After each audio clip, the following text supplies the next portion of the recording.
Okay, thank you. Welcome, everybody. Thank you for coming. It's a pleasure to welcome among us today Dr. Ray Liu from University of Maryland. He's actually a distinguished scholar teacher of University of Maryland, which is quite an honor there.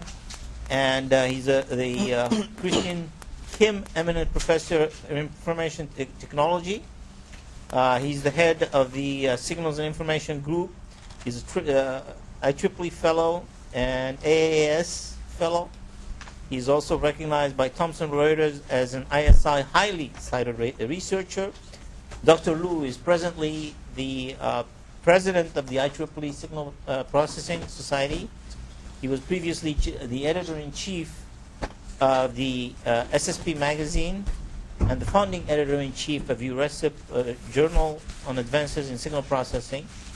Dr. Liu has been recognized with various research awards and teaching recognition from U of Maryland, including Poole and Kent Senior Faculty Teaching Award and Outstanding Faculty Service Award.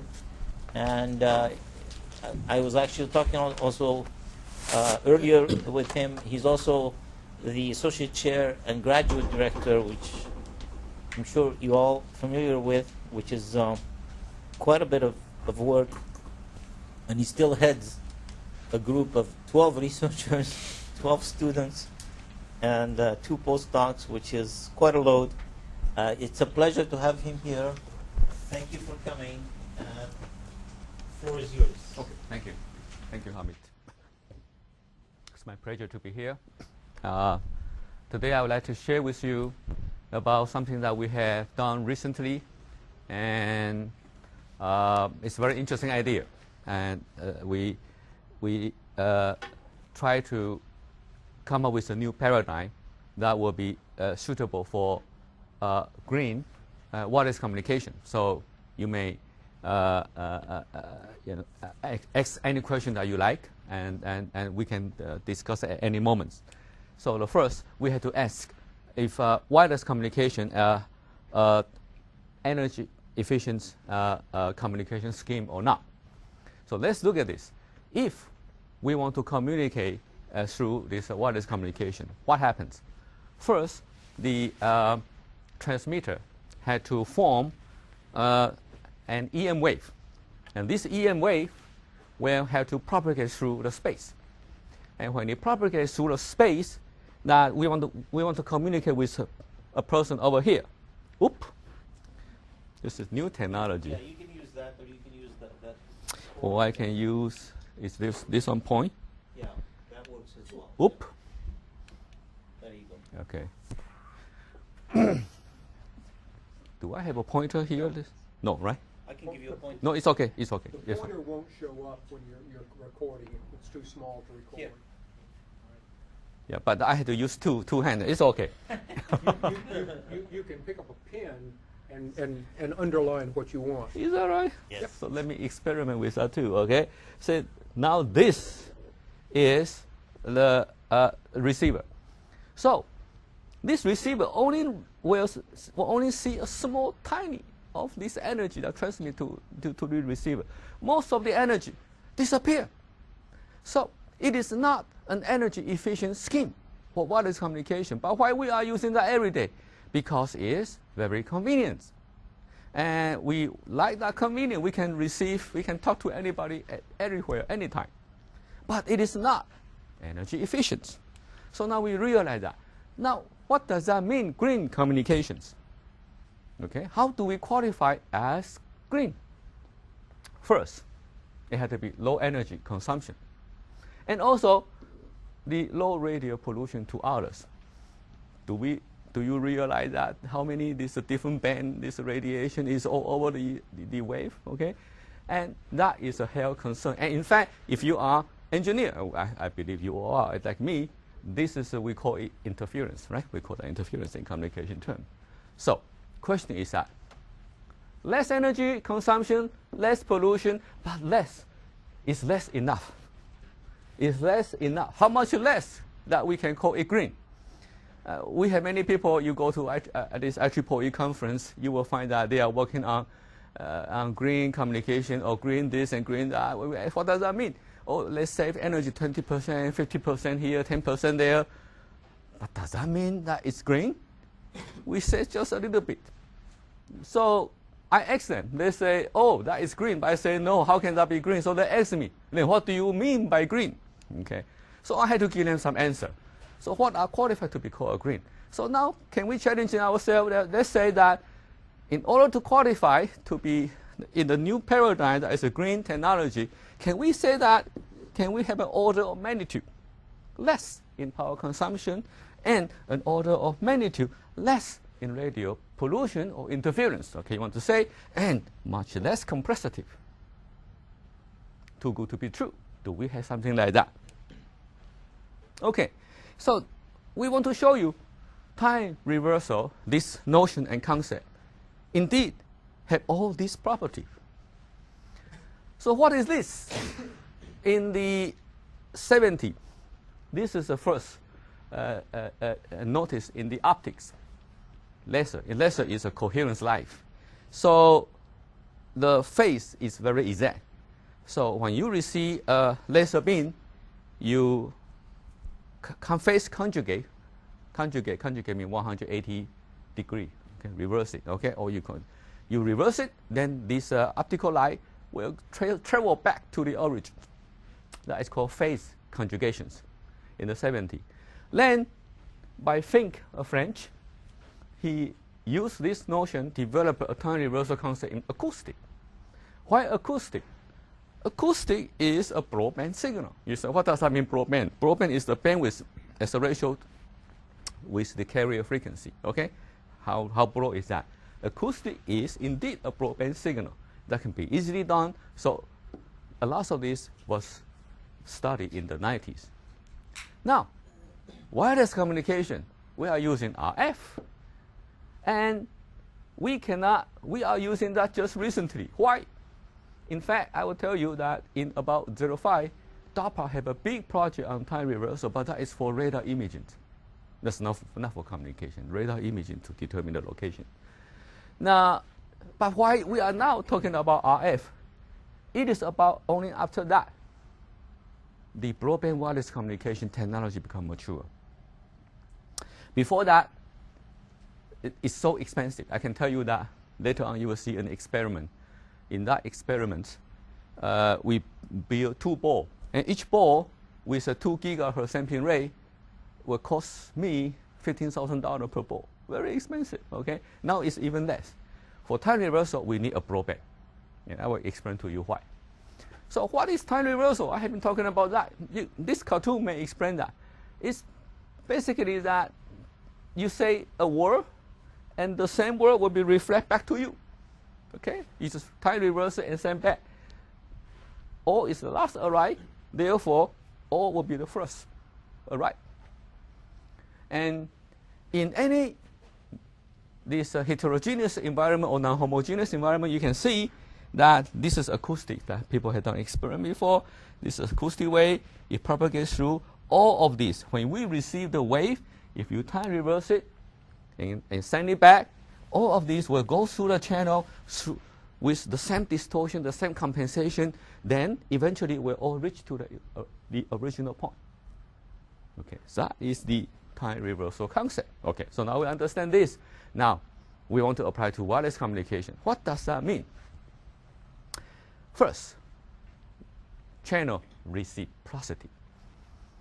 If you and I communicate to each other, if this environment, if nothing change, our channel is reciprocal, meaning the same.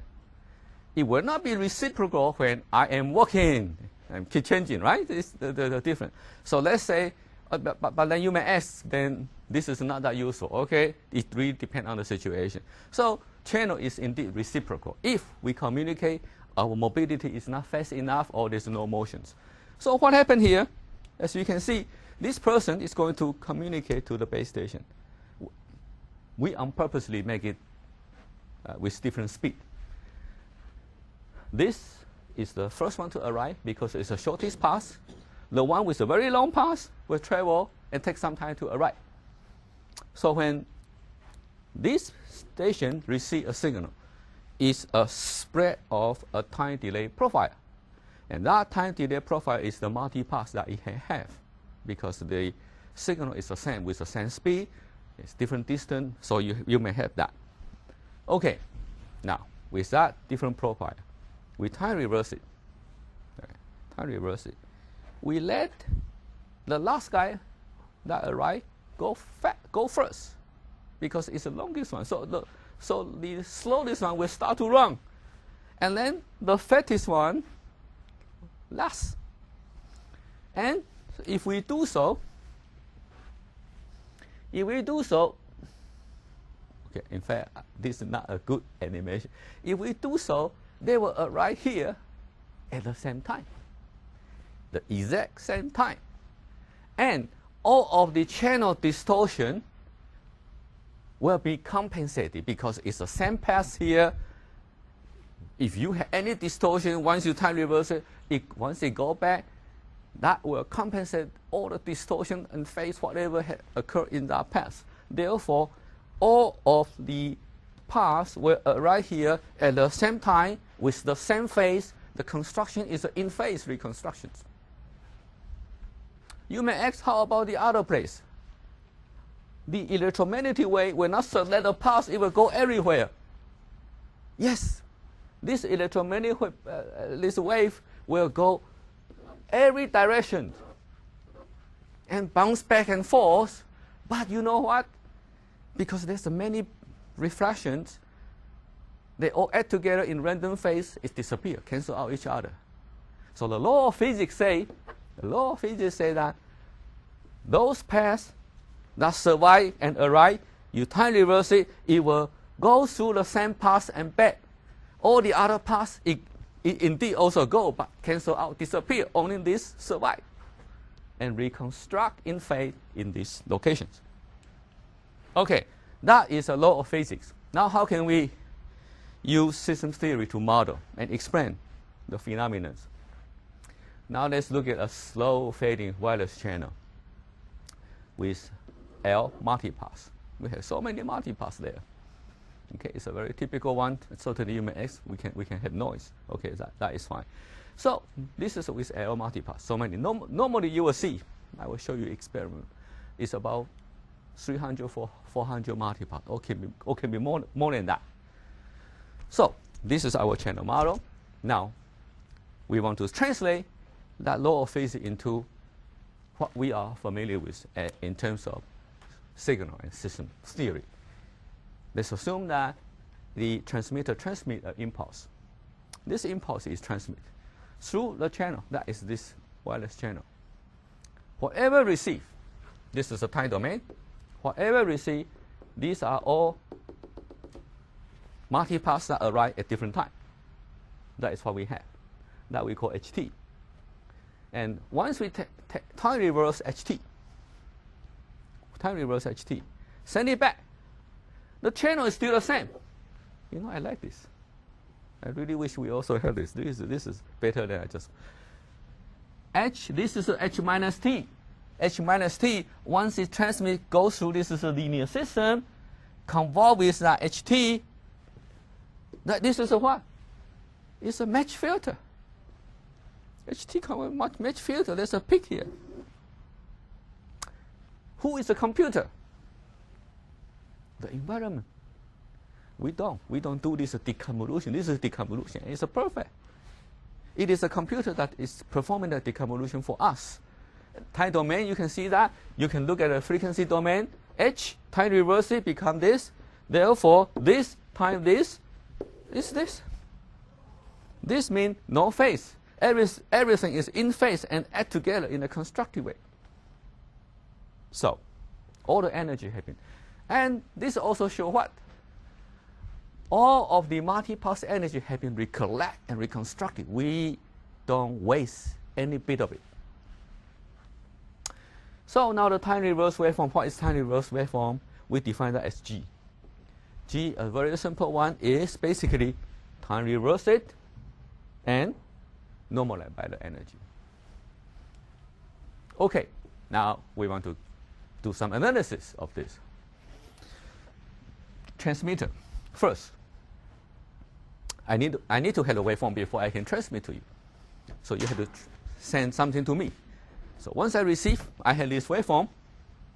Time reverse it. This is my waveform. This is a transmitter.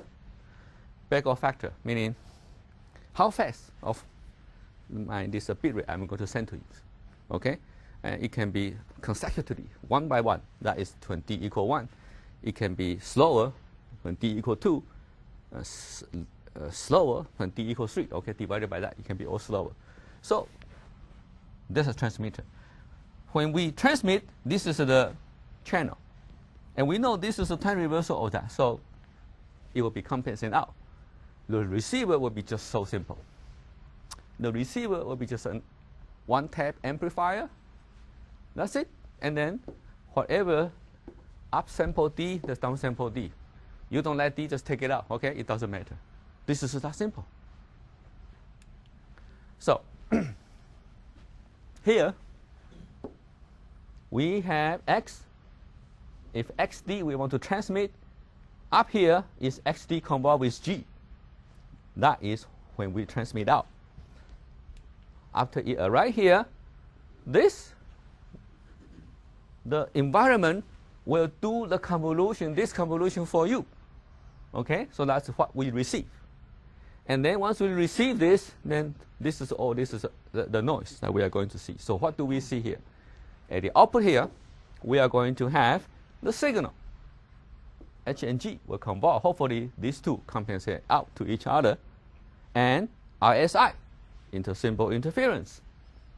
Okay, we have all this intersymbol interference. And then this is noise. Okay, so this is what we see here. Now, okay, now this is a signal. This is the one that we try to recollect.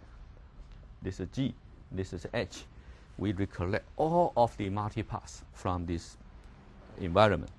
So let's talk about the advantage now. It is an ideal paradigm now for green wireless communication. Why? Okay, now we can argue this. Because we fully harvest all the energy in the multipass. We don't just take like a red receiver in CDMA, the finger, they talk about finger, how many multipass that they use? Normally just only 6. Or in ASPP only 4, very few, okay?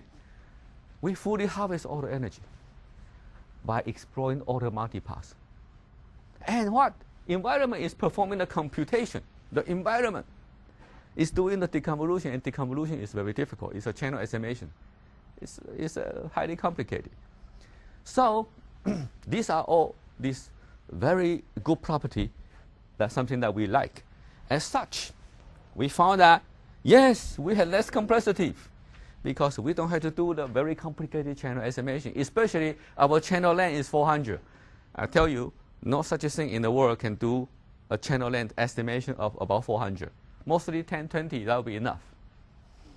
Now, need much less energy to achieve the same performance because we reharvest all the energy and there's less interference.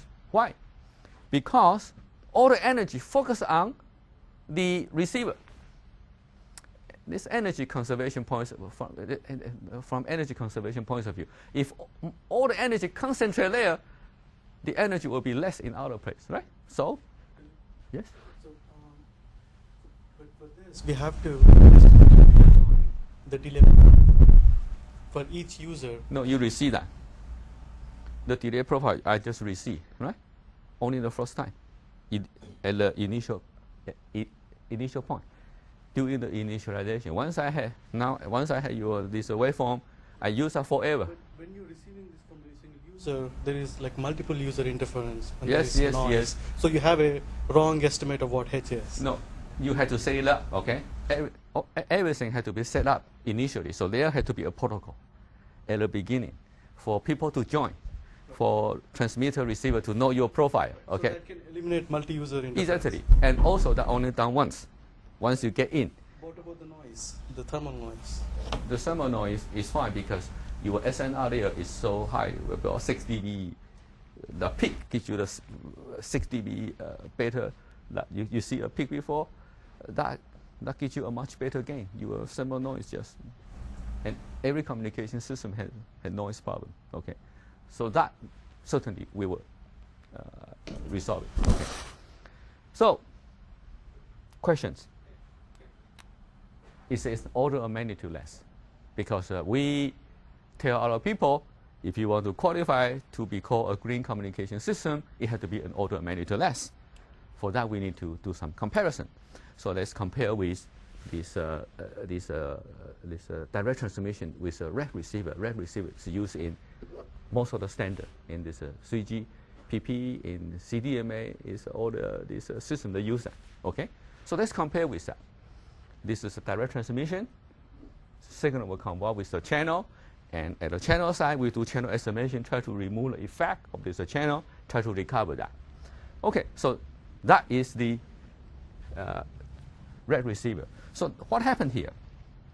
This is our time reversal scheme. Our time reversal scheme, this eventually will cancel out. So what we receive is the transmission power and the channel gain. The channel gain is summation of all the multipaths. All the energy of multipaths will be considered. This L is all the multipaths. In the direct transmission using red receiver, we only choose the first few multipaths. In fact, in principle, should be the first few largest multipaths. But, so how many?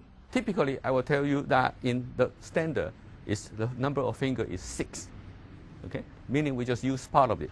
So transmit power and use those that we can. You may ask, why don't we use more? If that were to the advantage, yes. Problem is that we cannot estimate that. Complexity is too high, and even the estimation accuracy will not be good enough if you do more than that. So typically, we are now about using 6. So to compare their performance, to achieve the same SNR, this had to be the same. What we receive here is to be the same. And so what to be transmit? What to be transmit? The ratio will be this. And this ratio, in order to achieve the same SNR, this had to be the same as that. So the ratio of this will be the inverse of the ratio of these two. Okay? So you look at this. This is the accumulation of all the energy that we have. This is the first few. Look, this one will be less than 1. But the question is, will it be much less than 1? So that it will be around 10%. And to achieve an order of magnitude saving here. Okay? So, in order to, I want to go back, in order to do this, this is a nonlinear. We cannot do that, like in many communication systems. So we do this, and then this, and find a ratio. At least it gives us a good approximation. We use simulation to verify that.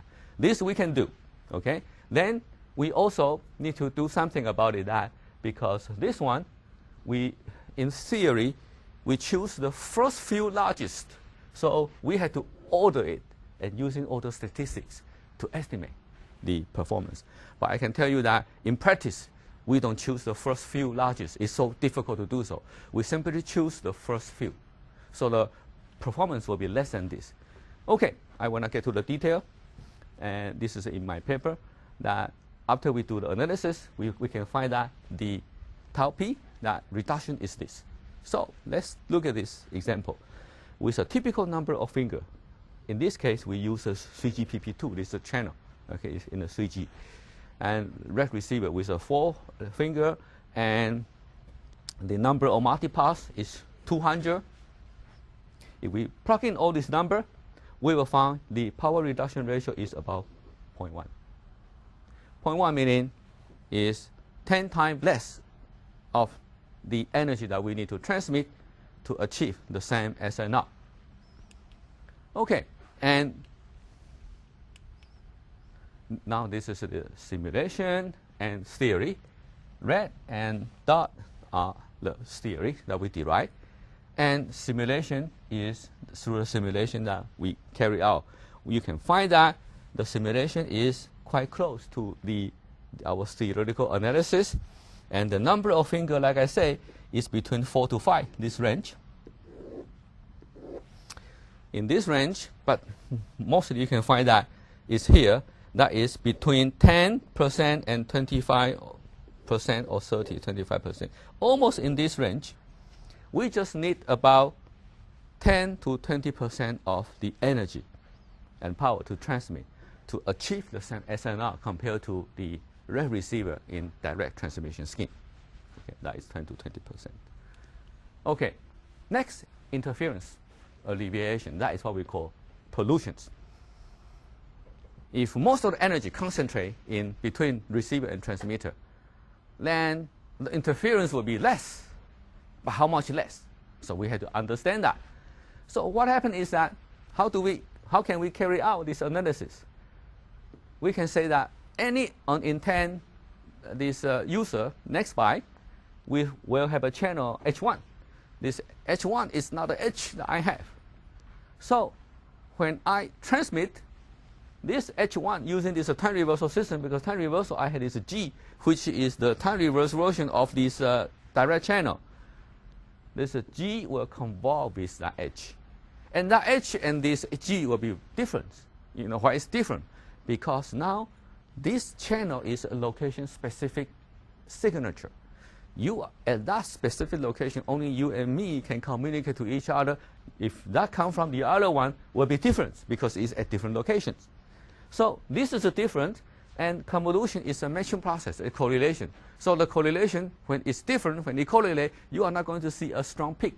It will just average it out. Okay, so we can derive it. Once we derive this, and we can also find its reduction, this ratio tau 1, and we can plug in the number that we have seen before, we will find that it will be 20 dB less compared to this CDMA, this receiver scheme. 20 dB less. And we know 3 dB is double. And this will be 2 to the 6 times less than the traditional scheme. And you ask where the energy go. The energy had already gone to this receiver and have a peak over there. Most of the energy already concentrated there at that locations. Okay, so when we carry out this analysis, again, most of the finger is between 4 to 6. So in between this 4 to 6, as you can see, that it is indeed this analysis is even better than our minus 20 dB. It's about minus 30 dB. That means the interference will be much less. Okay, now this is the other point I want to make. That is, not only this, the performance of this scheme should be very good. Why? Now, if you are working on wireless communication, you will find that many people are talking about massive MIMO. Massive MIMO, they were talking about putting hundreds or thousands of antennas to transmit at once, because there's a lot of advantages that we can have. This is indeed a massive MIMO system, or we can call MISO, because it's a single receiver. You can put multiple antenna there, as we did. You can do so. Why? You see, we utilize all the multipass. How many of them? Hundreds of thousands of them. And let it go back to you. And each one of these is just like a virtual antenna. Okay, it's a virtual antenna. So we have hundreds of thousands of virtual antenna is helping us to create that focusing effect. So if you look at this bit error rate curve, we are going to have a diversity. This diversity will be basically the number of independent paths that we may have. Okay, so the diversity will be L, and that mean its slope will be very, very steep. Okay, because the number of these multipaths that we use is very large. Okay, so the performance should be pretty good, and this is our simulation. Bit error rate curve steep, and this in theory. Okay, how many multipaths independent we may have is very, very steep. Okay, now I want to show you. Okay, you can with system like this, you may ask, is true or not? So we have to build and show that. We have a center frequency of this. This is a DARPA project that I have with a company. Okay, so this is a military bandwidth, and bandwidth is quite large. That is what, 380, right? 380 megahertz, quite large. You say there's a 4G In 4G, it's a broadband communication. There's a 20 megahertz. To us, that is narrowband. Okay, we need broadband. You say, why do we need broadband? That was the reason that before we cannot do time reversal communication, because we need the broadband technology to be mature and the cost is down. This Fourier theory tell you, if you want to have a good time domain resolution, which is something we need because of the number of multipaths arrive very fast. Okay, the duration is very fast. In order to see the multipaths clearly, we need to have a broadband. If the frequency, there's a bandwidth is not large enough, your time domain resolution will not be large enough. All these multipaths will be added together with something which is not exactly the multipath. So that's why we need to have a band.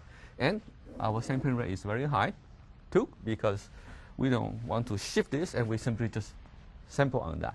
Because this is a very high sampling rate, that's why about 3 years ago, this is still very expensive. We built this board, each one costs $15,000. You will see that. And we use a rate cosine waveform. This is the board, $15,000 each, so we use this car and walk around and then we do the measurements. Okay, we do the measurement and outdoor and both indoor. And we measure in two places. I will explain this a bit. This is my lab. This is about 8.4 meter. And from here to here is about 10 meter. You can see this is about 10 meter, right? So this is a small room. And this is an acoustic chamber with all this metal thing. And when we do this audio measurement, okay, all this audio will be absorbed and there's no reflection. So when you go into the room, it was so quiet. It's just so, we are not used to that. So we open the door, we put transmitter here. This is all metal. And then the electromagnetic wave will bounce back and forth. It's a metal, and then come out, bounce back and forth. And this is the other room, and this is the only door is open, and then come in from here and bounce back and forth. So that is one scenario. Typical house setting. Okay. Then this is my building, just like your building here. It's a very big building. This is a 1 meter, 3 meter. This is a huge. In fact, just like your entrance. In fact, it's bigger than that because you separate into two buildings. We just have one big building. So it's a very big. This is we call rotunda. It's a very big area. 1 meter, 3 meter, they cannot see each other. So this guy will transmit and then bounce back and forth and then come back here. So we measure both. This is from a small room. From a small room, this is the narrow second time. Smaller room is just like a small pond. You throw in a stone, the water will be back and forth. So it continues to resonate. Yeah? The wave will be back and forth, continue. Resonate, 300, 400, 500, still there. But mostly about here, we basically have most of the multipaths we want. This corridor, big space area. So it will travel far and then refract and with some very big one come in. But it will dissipate it faster, 200, because it is a wider space. It's just like you throw a stone in a big lake. You are not going to see that resonant effect, you see, okay? So all these are the multipaths that we see. Now you see, these multipaths, in order to see these multipaths, we need to have high enough sampling rate. Otherwise, this will become some envelope, okay? You cannot see that. Okay, so power reductions. Remember we calculated that? Now this is an actual experiment. This number of fingers we compare with the receiver, the direct transmission, 4 to 6. This is our compared with the standard. That is about 15 to 20%. In fact, 10 to 20%. Basically, like what we had done before. That is for the office, for the corridor, 4 to 6. Okay, it's about 20 something. Okay, 20 something. So basically, experimentally, we verify this is a larger space. If the space is smaller, all the energy are more concentrated, we can recollect them more. Bigger space, the energy may not be that easy to collect back, but still, we still have 20-some percentage of that. This is about 10 to. So in order to achieve the same signal to noise ratio, the power that we need is about 10% to 20% less than compared to the standard communication technique that we have by using time reversal. And this is the focusing effect that I say. If these two are communicating to each other, we only have a focusing at that locations. And then the width, this is about, in our case, is about 1 foot. Okay, it's about 1 foot, square feet. The rest of these are very low. And in fact, these are all particular snapshot. You say, oh, some are very big. Like I said, it's particular snapshot. But after all, it will be averaging out because it's all random phase. I would say all of these will be like a wave, up and down, up and down, up and down, because it all random add together. But in average, it's low. We will have a constant peak in these two locations. Now you may ask, okay, it's all good, but then what? Then does the channel change? If a channel changes too often, then if you and I is going to communicate, every time you have to send me the waveform first, and then I communicate with you, and then that is a 50% of the bandwidth efficiency. Then this is not efficient. So we need to know. Look, in a room, when you see how many multipaths we have, 400, 500, hundreds of thousands. Each one, each independent multipath is a degree of freedom. How many degree of freedom that we have in this room? Hundreds. Okay, in our case, maybe 300, 400. 300 and 400 degree of freedom, we can also view in this way. When you and I communicate with this focusing effect with a 300 and 400 degree of freedom, that means when I time reverse it transfer to you, it resonates at your place. Resonate. And how many little resonate point I may have depend on the number of degree of freedom. If I have 300 in this room, I'm going to have 300 of this resonant point. Okay, it resonates back to you. So now let's see if the channel changes or not. My student do this experiment. This is not second, minutes. 40 minutes. In the first 20 minutes, just like in this room in my office, my student was sitting there and waiting, and then they try to measure the channel. Every minute they measure a channel, and they want to find the correlations. Dark, this is 0.95. This color red is 0.9. For the first 20 minutes, they didn't move. They find that most of them are so dark, as you can see this area. That means they are highly correlated. And you say, nobody changed. No. In our lab, we have outside, out there, we have a glass door. There's all the very big glass, and there's outside. And outside, we cannot control people. People moving around. Only control inside. Inside, there's no motion. So it still has some motion, but basically the channel does not change much. That's the first 20 minutes. That's here. Now, then they become impatient. Okay, the young people, they cannot sit still for a long time. Okay, so the next 10 minutes, you know what they do? One experimenter will walk randomly around the receiver in this range. This is about this range from this terminal over there. I will walk around this, okay, walking around, and that will be the next 10 minutes. And then this is still here. That means what? That means this room has high degree of freedom.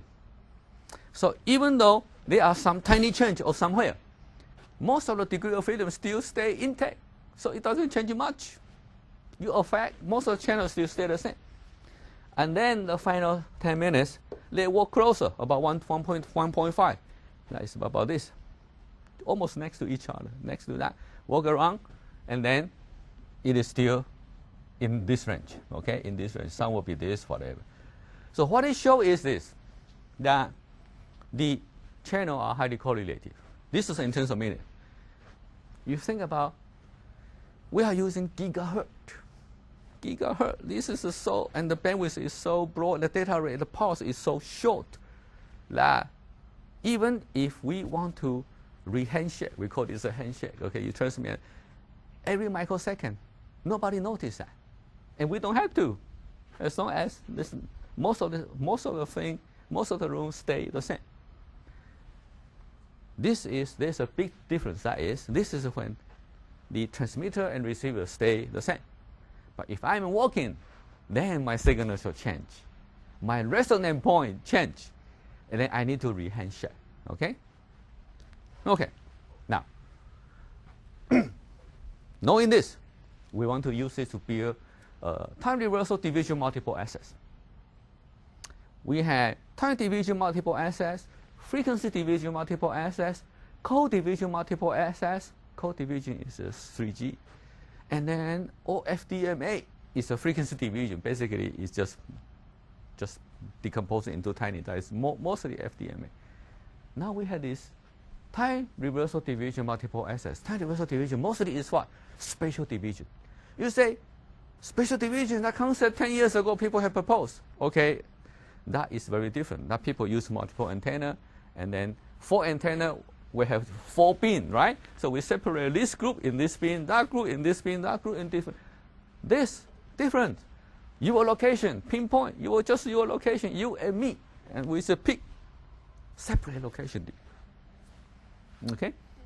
How can we use this to do multiple access? People at different locations have different signature. Therefore, I can communicate with you. When we two communicate, nobody else know, because everybody else only see noise and average this and that. Only you and I know. And if I am going to transmit with 2 people here, I just need to add these 2 signature and transmit. You and you will only receive yours, because the rest of his information will be averaged out by the environment. He will not receive yours because it will be averaged out. Okay? Location, specific signature. They are unique. Why it's unique? Because in the room, their degree of freedom is so high, 300, 400. And therefore, you and you will be in different locations. And that will be each of your signature.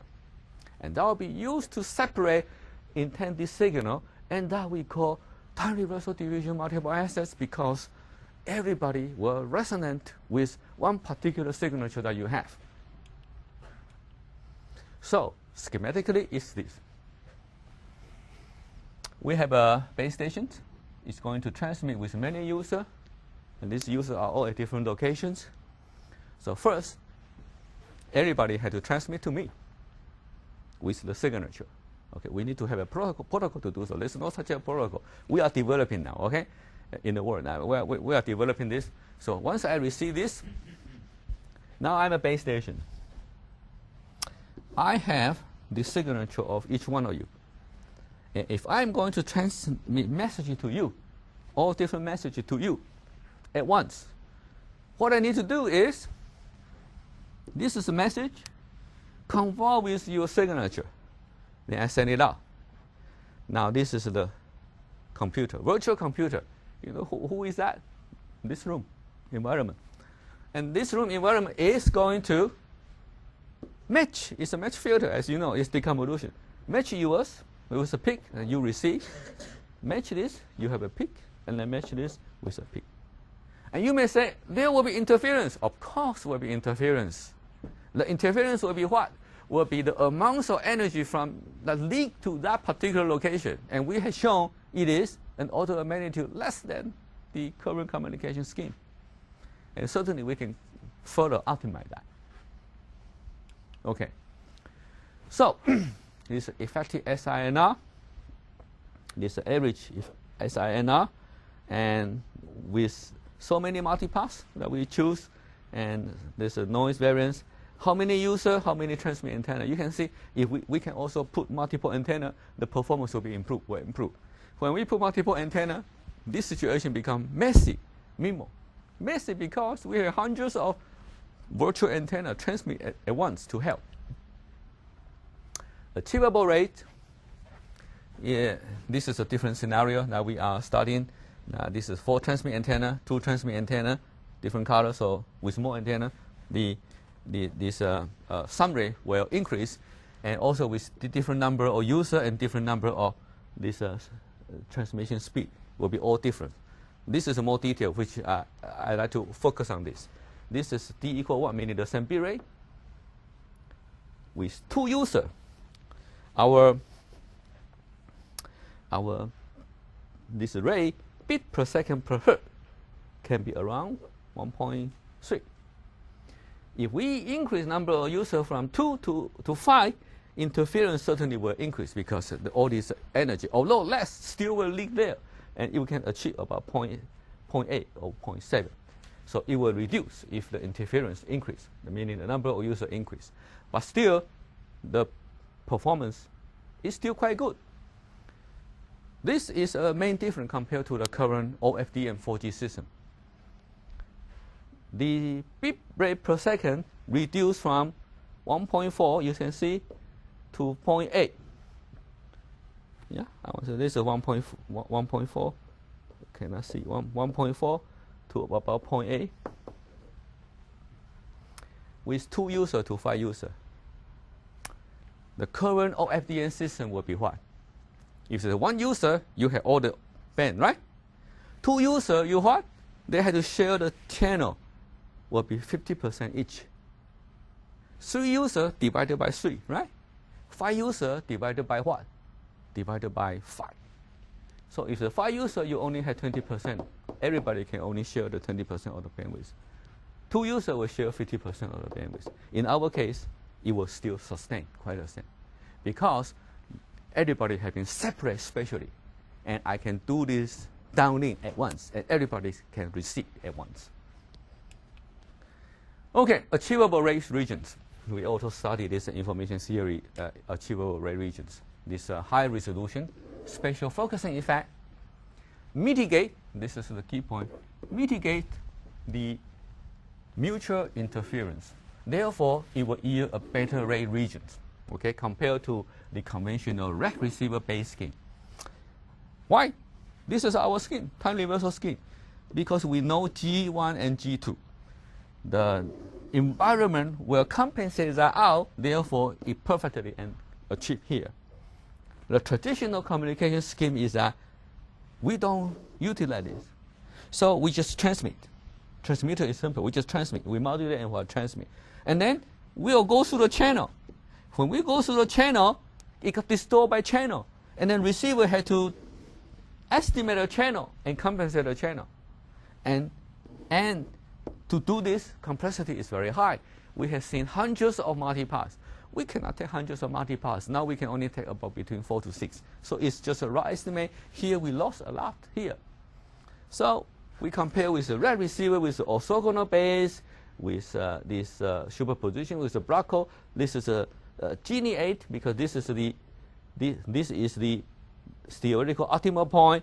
Then the time reversal scheme that proposed is very close to this. And the reason is because the channel will be almost perfectly compensated by the time reversal scheme that transmit. And here we are going to lose a lot. Okay, here is to show the channel correlation effect. When channel is correlated, the performance will degrade a little bit.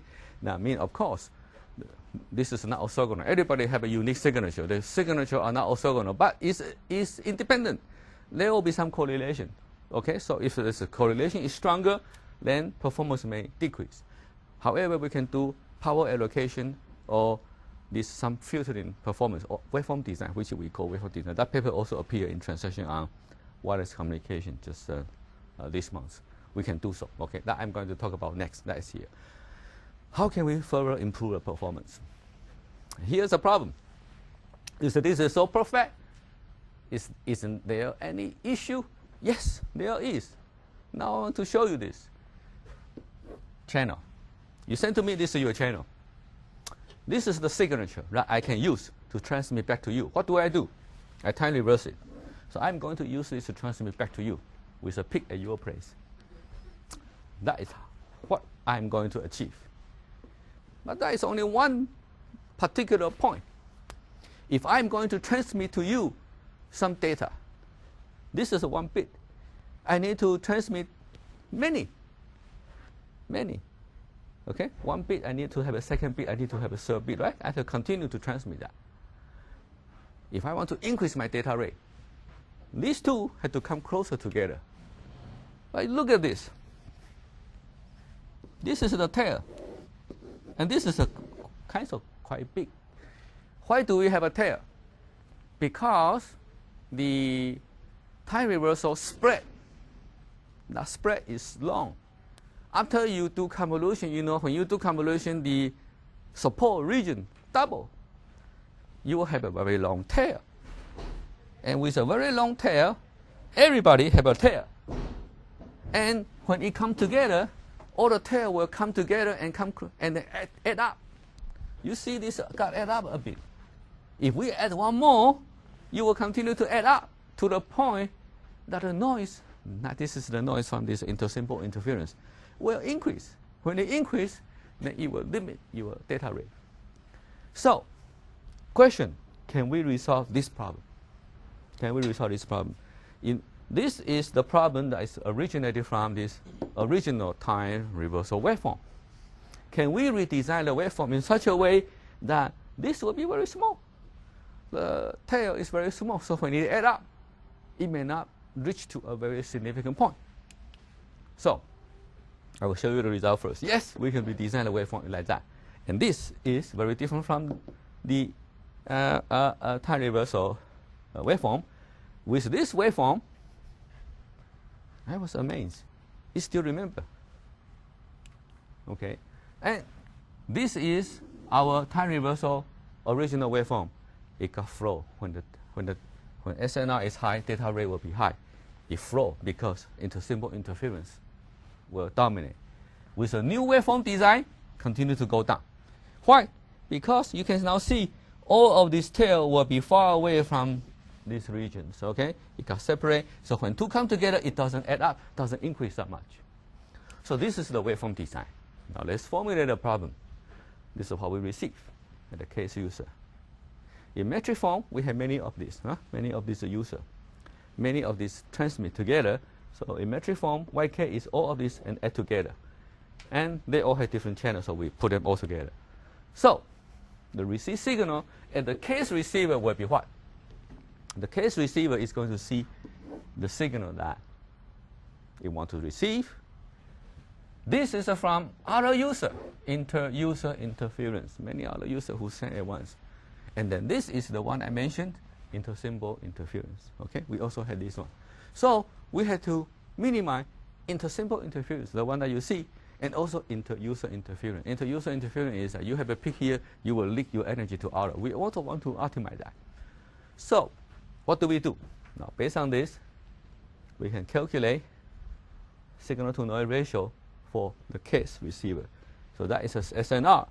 And once we calculate this one, we are going to, there are many criteria, okay? What we choose now is we want to maximize the sum rate. Okay? What does that mean, maximize the sum rate?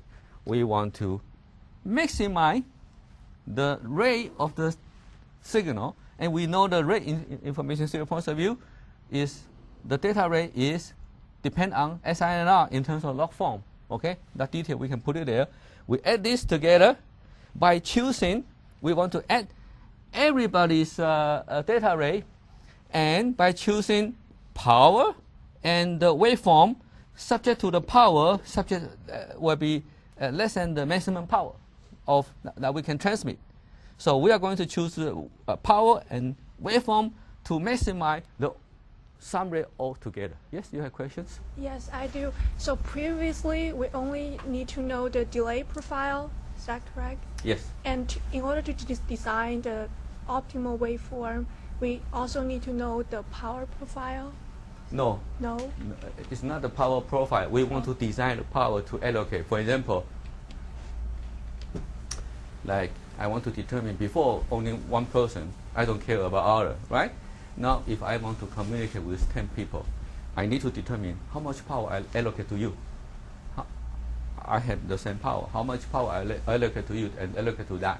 I have to be very careful for that. Why? Because remember I say this is a room, we have 300 resonant points. Your resonant point can be, because it's smaller, it doesn't resonate with the peak, therefore it leaks more to other people. Then I cannot allocate to you much power if I want to minimize that. I may allocate more to some other people. So I need to do that.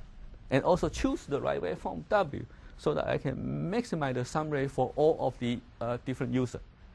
Okay? Can I say? So this is the result.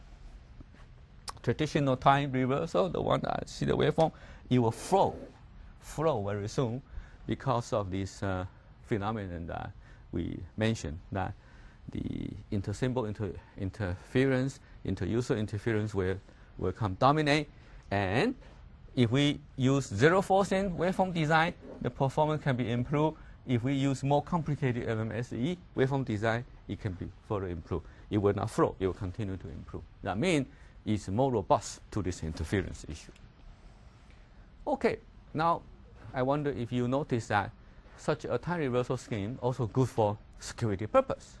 Because when you and I communicate, only your location and my location will have a peak. Nobody in between us know or whatever. You may say people use beamforming can do that, but do you realize when we are doing beamforming in between you and me, those in between us hear much better than us? This is not. This is only you and me, not anybody else. So this is a new notion of beamforming. I call this a pinpoint beamforming. Only at you and me, it is a beamform. And the beam now is this. Not with all this antenna here. Not this. This you still have energy. And then when this broadcasts out, everybody here, if you want to, everybody here will have. Anyway, okay, I guess you may know what I'm talking about. Therefore, this notion can be used for physical layer security because of these unique locations, specific signature that allow two persons to communicate in such a way that only you and I know. And I was saying that this, in fact, can be used. I know you faculty and student, you have this mailbox, right? Mailbox had this, put this in. This can be like a mailbox, like this in New York City or in Shanghai, Beijing. This with a highly dense area, this focusing effect is very small. Okay, it's quite small. Therefore, when we transmit this, we can imagine we are delivering this electronic message or document to that apartment, to this apartment, only in that location. And other apartment, other people may not even notice. You transmit in between, and you so just like you put in the mailbox, exactly the same. Okay, so conclusions. We argue and show that time reversal-based transmission system is an ideal candidate for green wireless communication because, yes, we tell people you are 10%, 15% cannot be called green. It has to be this. And we do have something to show, yes, there is such a candidate that can be considered. We can reduce the transmission power by an order of magnitude less, and also interference an order of magnitude less by using this scheme. And our experiment also verify that. But it doesn't mean that we want to replace the future broadband communication. That is not our point. This is a scheme doesn't work in outer space. You know why, right? Doesn't work in, I don't know, man, this North Carolina is quite flat, yeah? If you go outside with very flat, or you go to, it may not work, but indoor it works very well. New York City, Shanghai, whatever, it works pretty well. So you need to have the environment that it can work. And the accuracy, I say, is about 1 foot. It can be, the physicists have shown that it can be 1/30 wavelength by creating some reflection in the transmitter.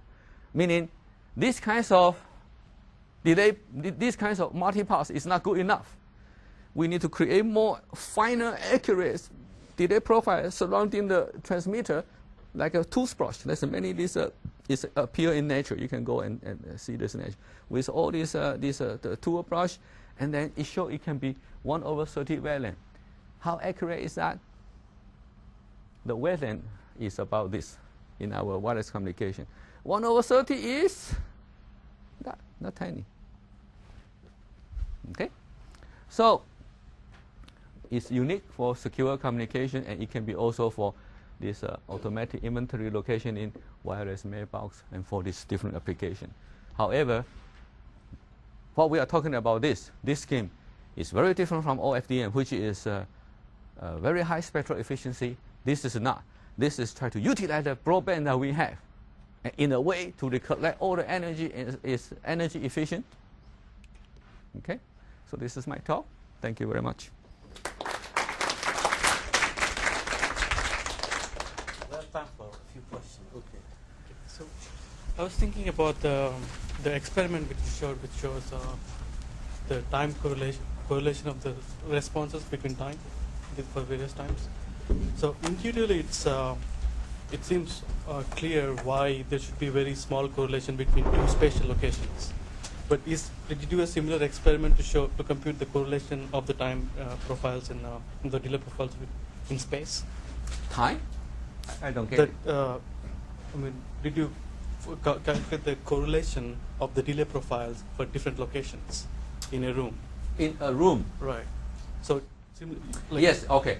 Yes. That one, that is basically a signature, right? Right. The signature in a different room, there are differences. And we are looking at how does this correlation may affect the performance, okay? We are still looking at that. Yeah. So we don't have a theory and also analytical result for that. And so, but at this moment, our focus is try to separate them, try to use waveform design to be able to separate them so that the total sum rate can increase. Yes. I think my question is slightly different. So in the same room, Yes. right? So what you're saying is, if I have a particular signature at this point and a different signature at that point, you're saying they're very likely not very well correlated, right? If you convolve this signature with that signature, you'll not Yes. get anything. Yes. So how does the correlation decay between? How did you? I don't know. We didn't measure that. Yeah. Jude? Yeah, can I see the equation on page 8? On what? Page 8? Page? 8. You remember the page. I think around that page, it's just after the figure you show the roads and buildings. Yeah, this one. Yeah. Is this? Yeah, next. So the signal you're transmitting is has been time reversed, right? Yes. Okay, so how you reverse is because you receive I received already. signature from the other. Yes. I had to first receive from you. Okay. So I know that. Yes. So this scheme is the transmitter and the receiver has to be static. They cannot be moving around, right? They had to. Okay. First, let's say assume static situation. Okay. And when you are walking slowly, I think the channel may not change much. And also, when it's really changed, we can just re-handshake again. Okay, this is a handshake. You send me, and then I have your waveform. Okay. So if it's not good enough, I have to tell you to send me, so I have your waveform, so I can send you back. So if we lost each other, we need to re-handshake. We have to re-handshake. Yes. Question. So for your scheme, when you're discussing about the interference, energy leaking over the space, so you only discuss about the multipath component, right? You're assuming two channels are they are not highly correlated, so the energy leak is low over space, Yes. right? Yes. But when you talk about the base station communication, then you may have a very strong live site component. Okay. Then in that case, these two channels they are correlated, right? If you're talking about space-time correlation. No, the line of sight will just give you interference. Yeah. Yeah, I mean, when there's a line of sight, then this mechanism may cause high interference. Why? Line of sight is just one of the hundreds of multi-paths. Just one of the paths. But the line of sight is very strong, Yes. and it may account for, let's say, maybe 70% of the total energy for the. No. Line of sight is not 70%. If line of sight, remember the first figure I showed? line of sight is this area integrate with the density of whatever you have with that area, okay, of this radiation over here. Most of your energy everywhere. But after reflection, the energy will decay. Of course. But, So maybe but the sum of all of the other reflections, Okay. you cannot say that is the strongest one. In some cases can be, in most cases not necessary. It's just one of it. So I have one question in the objective function. What do you exactly mean by waveform? Because in the next slide you spoke about the multi-user detectors, but then in the objective function you were trying to you were trying to find the waveform that maximizes the objective function. So I want to understand what is the waveform. We don't do multi-user detection, okay? Basically the waveform is this. We want to choose the waveform that can mitigate the symbol interference that there. Try to make it as low as possible. Yeah. So that waveform, I can say it can be like a random signal. No, that waveform, it will not be random. It's a waveform. It might look It like might, a, yes, it Okay. might. Okay. It's just different from the original time reversal So, waveform. so you don't do the multi-user detection, No, I don't. but you can. with I the- can. In fact, we already finished that work. For uplink, this is what I have shown is a downlink, right? For uplink, I'm going to have many of you send to me at once. Then I need to do multi-user detection. I didn't talk about that today. Yeah, But do you need special signature code? I need. Sequence And the code? special signature here is, this is more difficult in CDMA. If you know, MUD is multi-user detection is very important for CDMA. CDMA is indeed simpler because it's orthogonal code. And this is not orthogonal, it's independent. And so the performance improvement is much more than in CDMA case. Yes. Me? Yes. You already answered my question, so I don't have further Okay. questions. Shao? Yeah, so I was just wondering, can we use this paradigm to detect where is the position for Yes. the specific user? Yes. Like another maybe useful application? Exactly, yes. I want to tell, this is a comment I like to make here, that is, wireless locationing is a very hard research topic for a long time. It still has not been resolved. Do you know why? Still have many papers going on. Do you know why? I think the bound is too small. Huh? The transmission bound is very small, so the spatial resolution is not high enough. Okay, I will tell you my opinions. My opinion is that because this problem inherently is ear pulse problem. Ear pulse problem, there is no unique solution. And even solution, you don't know which one is the right solution. And you don't know because you don't know what is the exact location. They use energy detection. Look, if you want to do wireless locationing through all these multi-paths, and you don't know where is the exact location, everybody are just doing their best guess. Everybody is guessing, and then they show some simulation result using something that fit to their scheme and with experiment. There's no good solution. It's just like interpolation. I give you an image, okay, and a big original image. I reduce it to a small image, and I give it to you. Say interpret. Yeah, there are so many 30 years in research. People still doing interpolation. But why so many schemes? Because the original information had lost. So wireless locationing is an ear pulse problem. Now I will say this scheme decomposes that ear pulse problem into two problems. One is a ear pulse problem. That is this one. This one I can get to your locations. Okay? Get to your location. I call this logical location because I don't know where is the exact physical location. I don't need to know. With your spatial signature, I can get to your place. I only know this is your place, but it's logical. Now, but I don't know exact physical location of you, but I can get to your place. So they say, how can I solve the problem? Now it's this. If I can map your problem, your location, to the physical location, that's the second problem. If I can do that mapping, then I solve the entire problem.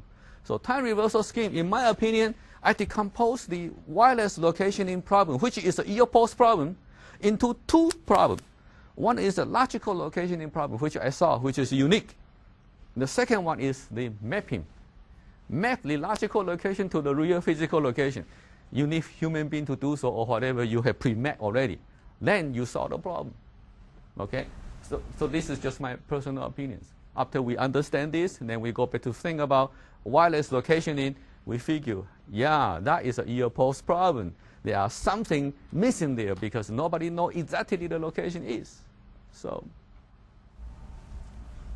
All right. Yeah, go ahead. So I'm wondering to myself, what's the difference between your approach and equalization? Because it seems that equalization is trying to correct for distortions in the channel, and that your approach is, doing the same, only taking it more aggressively. Equalization. How many equalization tape you can have?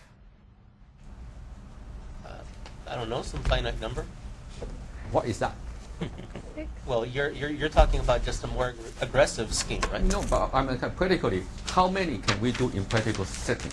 10, 20, I guess? 4 to 6. Okay. CDMA in your cell phone, 3G, 6. And why we don't go beyond that? Complexity. You can go to 10 or 20. Complexity still allow you to do so. Go beyond that. This accuracy cannot allow you to do so. Because like we are working on system theory or signal processing, seldom can we model and estimate correctly any system beyond 10. Now, how many multipaths do we have? Hundreds, in 300, 400.